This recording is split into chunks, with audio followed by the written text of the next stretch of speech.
What is up, everybody? It's Kamikaze Creeper here, bringing you a brand new video. So today I'm going to be unboxing the Xbox Series S, which is the all-digital version of the new Xbox console. I just picked it up today. I haven't opened it yet, so I'm excited to get on into it. So this is what the box looks like. As you can see, it's the Series S. It's 512 gigabyte SSD. Supposedly can run at 120 FPS, and it is the all-digital, so you got no disc. So for the rest of the box, on this side, we just got a picture of it, and it says the same thing the front does. On the back of it shows some of the games available, and down here it says redefined speed with the Xbox Velocity architecture. Play thousands of digital games across 4 generations of Xbox. Next-gen gaming in a sleek, compact form factor, and unlimited access to 100 plus high-quality games, membership sold separately. And then on the last side, it says gaming up to 120 FPS, Xbox Velocity architecture once again, 512 gigabyte solid state drive once again, variable refresh rate, high dynamic range, and disc-free gaming.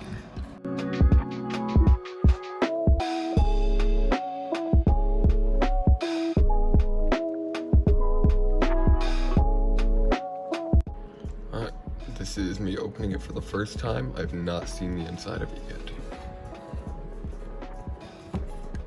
Alright.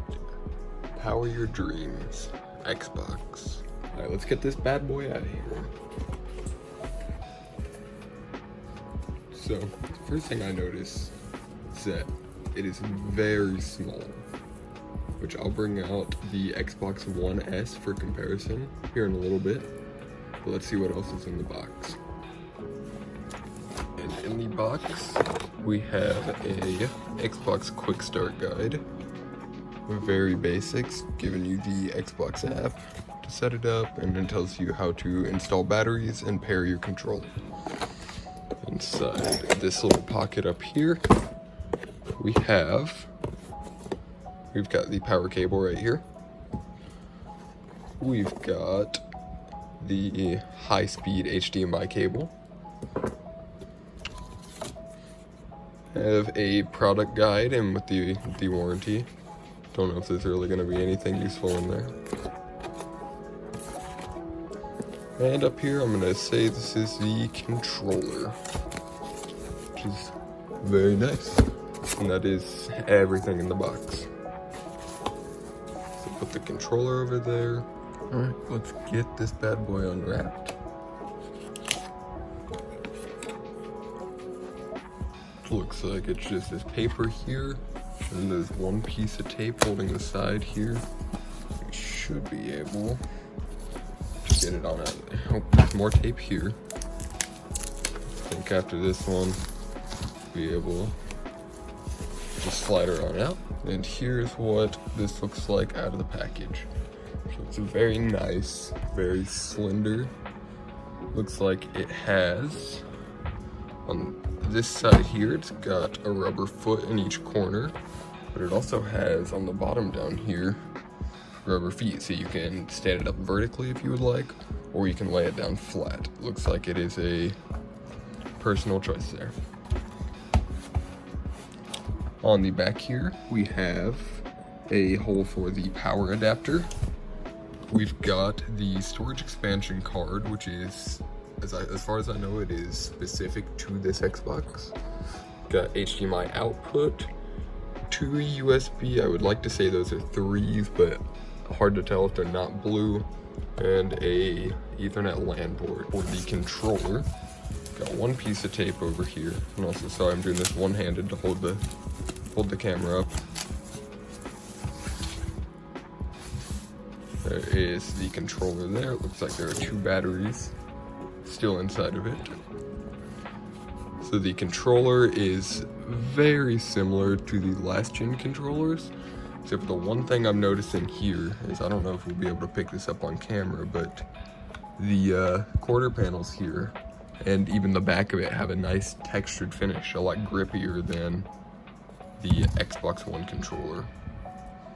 The D-pad is a little bit different as well. And then they added this new, looks like a share button. But really, other than There's no USB-C on top instead of micro USB. Everything seems very similar to the last gen. So I will bring out a Xbox One S and an Xbox One controller to compare. So here is the Xbox One S and the standard Xbox One controller.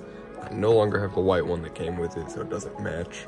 And then here is the Xbox Series S and the new controller.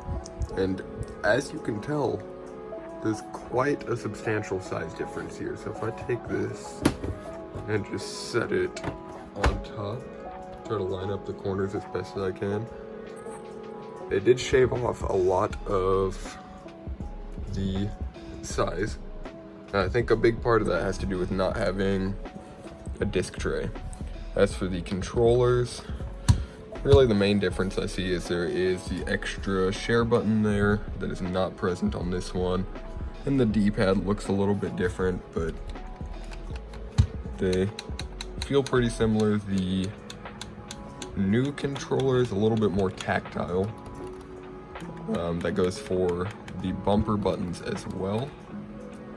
So if I move these off to the side, let us compare the I/O from the Xbox One S to the Series S. So on the back here, we've got the power adapter. Again, we have an HDMI out and an HDMI in, so you've got more than you have on the Series S. Again, we have 2 USB ports. We've got what looks like, I think that's an audio jack. I don't know, never used that. Another audio port and another LAN port. So we have about half of the I/O that we had on the Xbox One S. So like I said earlier, we've got LAN port, 2 USBs, HDMI out, the proprietary storage expansion, and then the adapter, power adapter. All right guys, so I've got everything temporarily wired up. I've got the power adapter plugged in down underneath my desk, and I've got the HDMI cable it came with plugged into my TV. So let's give it the first power on. And wait and see. I hope I selected the correct HDMI input. Looks like I did. Got a nice Xbox introductory screen.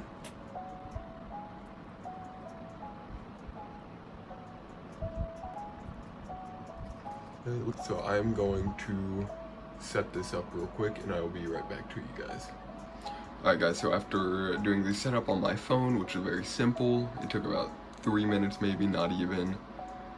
It's updating now. I will get back to you as soon as it is complete and I will show you what it's like.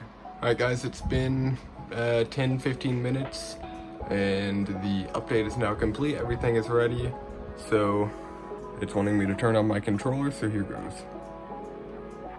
So got it powered on. I powered it on. Now it wants me to press A, so here goes. Now the controller needs an update, which is something I've never seen before, but let's do it. I will get back to you as soon as this update is complete. So the controller is updated. It is telling me to press A again. So I pressed A. And let's go. So time to play. Take me home. I skipped the setup to make it a fresh setup from the beginning.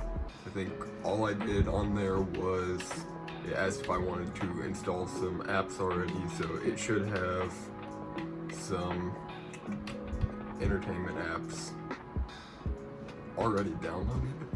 What it said it was gonna do, which doesn't look like it worked that way, but I'm sure it'll download if I let it sit for a minute.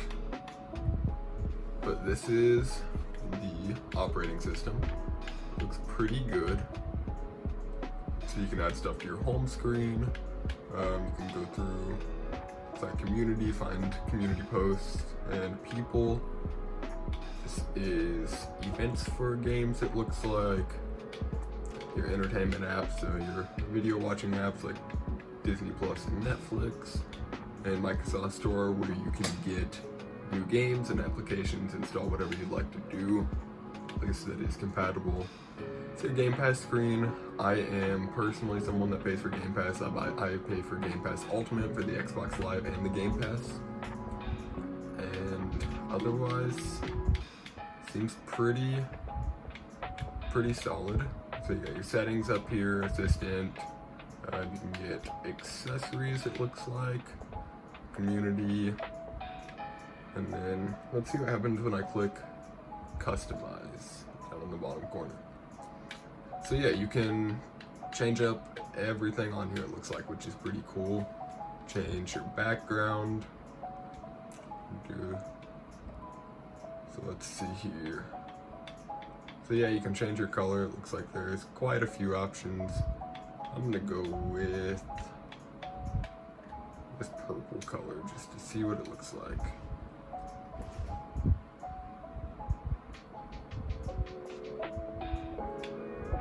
Which is pretty cool. I dig that. Alright guys, that's gonna be all for the video. I forgot to film an outro, so I am sitting on my lunch break at work in my car while I was editing this. So the Series S is a pretty decent console for the price point, $300. I think it is worth it. If you enjoyed this video, leave a like, maybe subscribe if you want to come back for more. I've been trying to get better at uploading, but we'll see how that goes. Anyways, I'll catch you all in the next video.